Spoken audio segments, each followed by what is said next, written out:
पहा आमदार गायकवाडांनी कोणत्या मुद्द्यांकडे वेधले सभागृहाचे लक्ष। जीएसडीएची ती जाचक अट वगळणार का? सभागृहात उपस्थित केला प्रश्न। बुलढाणा विधानसभा मतदारसंघाचे आमदार संजय गायकवाड यांनी आज 6 मार्चला विधिमंडळाच्या सभागृहात शेतकऱ्यांसाठी महत्त्वपूर्ण प्रश्न उपस्थित करत अमरावती विभागातील भूजल पातळी आणि जीएसडीएच्या जाचक अटींवर शासनाला धारेवर धरले। जीएसडीएच्या 2011 ते 12च्या सर्व्हेनुसार अमरावती विभागात भूजल पातळी 1000 फुटांच्या खाली गेली आहे। यामुळे शासनाच्या कोणत्याही योजना त्या भागात लागू करता येत नाहीत। मात्र समूह गटाच्या विहिरींसाठी ही अट लागू होत नाही। त्यामुळे सामान्य शेतकऱ्यांवर अन्याय होत असल्याचे सांगत सदर अट शासन रद्द करेल का असा प्रश्न आमदार गायकवाड यांनी उपस्थित केला।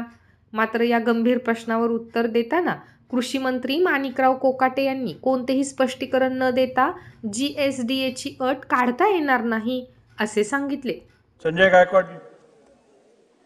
अध्यक्ष महोदय, अमरावती विभागामध्ये 2011च्या 12च्या सर्वेक्षणानुसार जमिनीची पाणी पातळी 1000 फुटाच्या खाली गेल्याचं जीएसडीच्या म्हणल्यानुसार त्या भागामध्ये कुठल्याही प्रकारची शासनाच्या योजनेची विहीर ही त्या ठिकाणी खोदता येत नाही।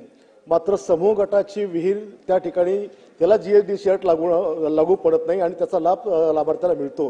पण बाबासाहेब आंबेडकर असेल, स्वावलंबी योजना असेल का इतर एमआरजीच्या विहिरी असतील त्या मात्र जीएसडीच्या अटमुळे त्या ठिकाणी करता येत नाही। तर ती अट शासन रद्द करणार का अशी माझी आपल्या मार्फत कृषी मंत्र्यांना विनंती आहे।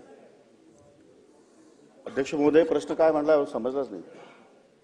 गायकवाड साहेब, काय आहे? अमरावती विभागामध्ये आमचे 5 जिल्हे हे ड्राय झोन मध्ये दाखवलेले आहेत। त्याच्यामुळे तिकडे एमआरजीची विहीर घ्यायची तर जीएसडीची अट अशी आहे की तिकडे पाणी नसल्यामुळे विहीर ते मंजूर करत नाही। पण समूह गटाची विहीर शासन देतं तर त्याला जीएसडीची अट लागू पडत नाही। मग जर त्या समूह गटाच्या विहिरी घेताना जीएसडीची अट लागू नाही तर ह्या बाकी विहिरींना शासनाच्या जेवढ्या काही योजना आहेत त्या विहिरींना ही जी अट आपण लागली ती अट आपण काढणार का? नाही अध्यक्ष महोदय, जीएसडीची अट काढता येणार नाही।